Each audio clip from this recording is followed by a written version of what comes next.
L'élève, quand il a fini l'école, il a le Merkaz Limida, donc le centre d'apprentissage, avec là un emploi du temps précis des matières dans lesquelles il doit soit avancer, soit se renforcer. Et en plus de ça, il choisit deux chougim, 2 activités par semaine, dans un éventail d'activités assez incroyable.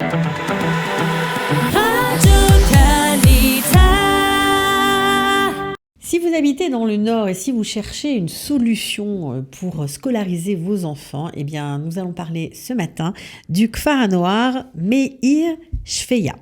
Vous ne savez pas de quoi il s'agit, restez avec nous. Fanny Glaubert, qui est prof de français, mais qui est aussi coordinatrice de l'Aliyah de France au sein de cet établissement, va tout nous raconter et franchement, ça donne envie. Fanny Glaubert, bonjour. Bonjour Cathy. Ravie de vous retrouver aujourd'hui. Alors, programme d'intégration, on va dire, sur mesure pour des francophones qui feraient l'Aliyah avec leurs parents. Exactement.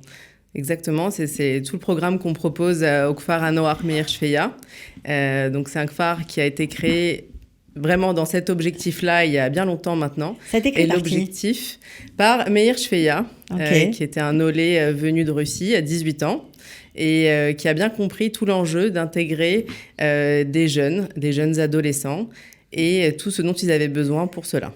D'accord. Alors, ça veut dire que on vit en vase clos, en fait, mais c'est un vase clos, on va dire, où il y a beaucoup d'activités extrascolaires. Bien sûr, le niveau d'études est tout à fait honorable, voire un petit peu plus haut, le plus haut dans la région, parce qu'on n'a pas dit où ça se situait, mais ça se situe à Zichron Yaakov, ou tout à côté.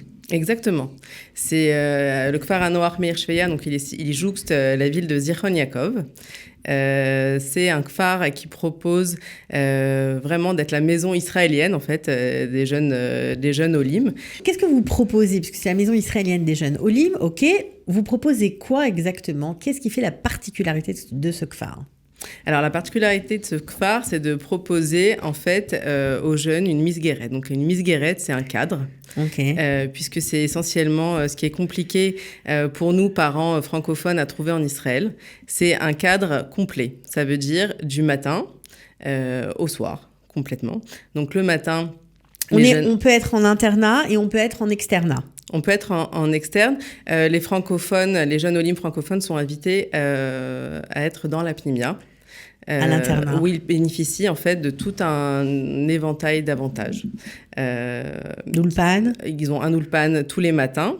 Donc c'est un ulpan soit pour des jeunes olim qui viennent d'arriver en Israël, soit pour des jeunes, on a aussi le cas de jeunes francophones qui sont là depuis un certain nombre d'années, mais qui ont besoin d'une remise à niveau. Parce qu'au bout de 3-4 ans, voire plus, ils ne parlent pas l'hébreu ? Ils parlent l'hébreu, mais ils ne parlent pas un hébreu suffisant pour leur permettre d'avoir un niveau scolaire tel qu'ils le voudraient. Donc là-dessus, on peut les aider. Ils ont ensuite, tous les après-midi, un centre d'apprentissage, donc Merkaz Limida, qui est ouvert pour eux, avec plus d'une trentaine de professeurs, presque 40, qui sont à disposition. Ça veut dire quoi à disposition? C'est comme des cours particuliers dans telle ou telle matière? Exactement. Ils peuvent bénéficier de cours, donc c'est en petits groupes, 3 à 4 maximum, des cours de soutien ou de remise à niveau, en physique, en maths, en anglais. Autant qu'il ait besoin? Autant qu'il ait besoin. Et pour ceux, par exemple, qui sont, on va dire, qui se débrouillent, qui sont en 4 yechidot en maths, puisque c'est un établissement qui va de la Kita Zayin à la Kita Yudbet, donc de la 5e à la terminale. Est-ce que ces jeunes-là qui sont peut-être en 4 yechidot en maths, et s'ils veulent passer en 5, est-ce que là aussi il y a du soutien? Bien sûr. On peut aussi faire du renforcement. Exactement. Nous, notre but, c'est de permettre aux élèves de vraiment s'épanouir et de réussir en Israël. Avoir à la sortie du Kfar HaNoar Meir Shfeya un baccalauréat d'un très bon niveau qui leur permettra ensuite, après l'armée, de faire des études universitaires. Alors, il y a un fort pourcentage, je crois, d'élèves qui réussissent et qui, après l'armée, font des études universitaires, justement. Les parents français qui nous écoutent, et qui sont là depuis 2-3 ans, se dire que je vais mettre mes enfants en internat, des enfants de 12 ans, de 14 ans, ça passe pas toujours très bien. Et est-ce que, d'après vous, ils ont tort ? je ne peux pas dire qu'ils ont tort. Maintenant, c'est une alternative, une option qu'il faut, pour moi, qu'il est important que les francophones connaissent parce que c'est une vraie option de réussite. Ça donne vraiment une chance pour les adolescents de pouvoir s'intégrer en Israël, de pouvoir apprendre l'hébreu comme il faut et d'avoir un avenir en Israël. Alors là, on a parlé du côté scolaire, mais ce qui est génial au Kfar, c'est qu'il y a beaucoup d'autres activités. Et notamment, je crois que vous avez des activités agricoles. De quoi il s'agit exactement ? C'est vrai. Alors, au Kfar, on a le Kfar, en fait, c'est comme un petit village. Dans le Kfar, il y a la Pnimia, qui est donc l'internat. Il y a l'école. Et il y a toute la partie agricole. Donc, on a des champs, on a une serre avec beaucoup de plantes, on a des étables. On a avec aussi, des vaches. Avec des vaches. Et la traite des vaches aussi. Bien sûr. Ok. D'ailleurs, les élèves sont invités 2 semaines par an à travailler dans le Kfar pour le Kfar, aux tâches agricoles. Okay. Voilà. Donc ça, qu'ils veulent ou pas faire le mode activité, ils doivent au Kfar donner de leur personne. Exactement. C'est l'idée, quoi. Exactement. C'est aussi quelque chose d'éducatif qui est très important. Et en général, c'est des semaines où ils s'amusent beaucoup et où ils apprennent aussi beaucoup. On a, voilà, donc comme on a dit, une étable, on a des champs agricoles, une serre, on a aussi une ferme avec de nombreux animaux. Alors ça, c'est pourquoi ? C'est pour juste divertir les enfants ou c'est pour leur apprendre ? Alors ça peut être plusieurs options. Ça peut être d'un point de vue ludique, pour s'amuser, pour le choisir en mode ROUC, en mode activité extrascolaire. Et après, au lycée, ils peuvent aussi le choisir en tant qu'unité au bac, en tant que Mégama au bac. Mégama au bac, extra. Alors justement, puisqu'on parle de Mégama, vous avez pas mal de Mégama importantes et d'excellence. Vous avez un peu le choix, quoi. Il y a beaucoup de choix. Donc, d'abord, on a des mégamas originales, on va dire, comme œnologie, par exemple. On peut choisir œnologie au bac. Quand on passe son bac à Amir Shveya, on peut choisir œnologie. C'est quand même assez rare. Agriculture, forcément. Agriculture également. On a aussi des classes d'excellence à Shveya. Et donc, ils peuvent choisir de faire des bacs d'excellence avec 5 yechidot en maths, en physique. Donc, on propose aussi la physique et d'autres matières scientifiques. Alors, quand on vous écoute, je me mets à la place de parents dont leurs enfants sont un petit peu en rupture, ils ne travaillent pas super bien à l'école parce que forcément, ils ont un problème de langue et de vocabulaire. Ils sont un peu, ils sont en train de penser à autre chose qu'aux études. Les parents sont parfois un peu tristes ou voire même désespérés. Est-ce qu'on peut vraiment rattraper le niveau ? Quand on vous entend, on a l'impression que c'est vraiment difficile. Non, on peut attraper le niveau. C'est notre métier et tout est fait pour ça. Donc, c'est de là, en fait, qu'est né ce projet et qu'il fonctionne. C'est pour aider, justement, les parents qui sont complètement déboussolés ici en arrivant, d'un point de vue scolaire.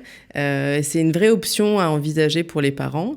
D'un point de vue aussi financier, ça peut aussi pour eux être intéressant. Il y a des bourses, je crois. Il y a beaucoup de bourses qui sont offertes aux élèves. C'est un projet qui est subventionné par le Misrad Achinour, par le ministère de l'Éducation. Donc effectivement, des fois, ça peut être une vraie option, même financièrement, pour des parents d'inscrire leurs enfants au Kfar Noach Mishvia. Alors, quand on parle de remise à niveau, forcément, les élèves sont tous différents. Est-ce que l'emploi du temps est construit et personnalisé en fonction des élèves ? Complètement. Ça veut dire que chaque élève reçoit un emploi du temps en fonction de ses besoins, en fonction des activités qu'il a choisies. Donc, il doit choisir 2 activités. Donc on n'en a pas parlé, mais quand vous dites 2 activités, c'est quoi ? C'est des rougim ? Oui. Ok. Il doit choisir 2 activités. Donc, d'abord, en plus de tout. Donc, en fait, l'après-midi, l'élève, quand il a fini l'école, il a le Merkaz Limida, donc le centre d'apprentissage, avec là un emploi du temps précis des matières dans lesquelles il doit soit avancer, soit se renforcer. Et en plus de ça, il choisit 2 rougim, 2 activités par semaine, dans un éventail d'activités assez incroyable. Vous allez nous les citer parce que vous allez nous faire rêver un petit peu, vu le prix des activités extrascolaires et du soutien scolaire. Alors, qu'est-ce qu'il va être possible de faire chez vous ? Eh bien, presque tout. Presque tout. On a une piscine, donc on peut faire de la natation, on peut faire du basketball, on peut faire du football, on peut faire du hip-hop, on peut faire des échecs, on peut faire aussi du dressage canin. Du dressage canin, sympa. Dressage canin. Ok. La musique ? De la musique, bien sûr. On a un immense auditorium avec de nombreux instruments à disposition, piano, guitare, batterie. Et les élèves sont vraiment, c'est pas quelque chose qui est offert et puis bon, finalement, ça ne se fait pas, mais vraiment, il y a de l'assiduité. Oui. Les élèves étudient, par exemple, le piano et ils sortent du CFA en étant pianiste. Non, mais pianiste, ça peut arriver. Oui, ça peut arriver, bien sûr, ça peut arriver. Après, l'idée, c'est vraiment en leur proposant tout ça, il y a forcément quelque chose qu'ils vont aimer, qu'ils vont accrocher. En début d'année, ils peuvent essayer plusieurs activités et puis choisir celle pour laquelle ils vibrent le plus. Ouais. Bon, alors, Fanny, si des parents français, francophones nous écoutent, ont envie d'en savoir plus, est-ce qu'on peut vous contacter ? Bien sûr. Comment on fait ? On m'appelle. Alors, vous avez donné votre numéro. On m'appelle. J'ai une page Facebook aussi, Internat Meir Shfeya en français. Ok. Il y a un site aussi, Il y a un site aussi. Ils peuvent passer par la page Facebook, par le site. Il y a mon numéro de téléphone et je vous le redonne, bien sûr. Vous pouvez m'appeler directement. On va organiser très prochainement des matinées portes ouvertes où il sera possible de visiter le CFAR. Ok. Voilà. Ce sera quand ? On n'a pas encore les dates. On l'a fait là il y a une semaine. Donc là, voilà. Et on va le refaire là en mars. Donc le mois prochain. Et on va également faire au mois d'avril, une fois que la journée porte ouverte s'est déroulée, ce qu'on appelle une genre de keitana. Ça veut dire qu'on les met en situation réelle. Les élèves viennent pendant 2 jours, 1 nuit au CFAR. Et ils voient comment ça se passe. Ils essayent. Ils voient s'ils arrivent à s'intégrer. Bon, évidemment, on n'a pas précisé que ce n'était pas un internat religieux, c'est un internat mixte, mais malgré tout, la nourriture est cachère et l'ambiance est tout à fait, on va dire... tout le monde s'entend bien, et puis j'imagine qu'il y a des élèves d'un peu tous les milieux malgré tout. Oui, il y a des élèves c'est un mini-Israël, donc il y a des élèves dans le CFAR avec des kippas, il y en a qui sont chômeurs Shabbat, la nourriture est cachère, on fait toutes les fêtes, voilà, on respecte tout à fait la tradition et la religion. Sauf que c'est mix et c'est memlarti. C'est important de le préciser parce qu'il y a certains parents pour qui c'est important. Bien mais sûr. Même ceux-là, on les engage à aller voir. Exactement. Même ceux-là peuvent m'appeler et peuvent me poser des questions et peuvent venir visiter le CFAR et voilà. Se faire une idée par eux-mêmes. Bon, en tout cas, Fanny Glauberg, merci beaucoup d'être venue. Je rappelle que vous êtes la coordinatrice pour les francophones au sein de cette école. Vous êtes également prof de français et vous êtes vraiment fan de cet endroit que vous avez découvert en faisant votre alia. Voilà, donc merci de nous en avoir parlé. J'espère que vous avez convaincu plein de gens. Merci à vous. À bientôt. À bientôt.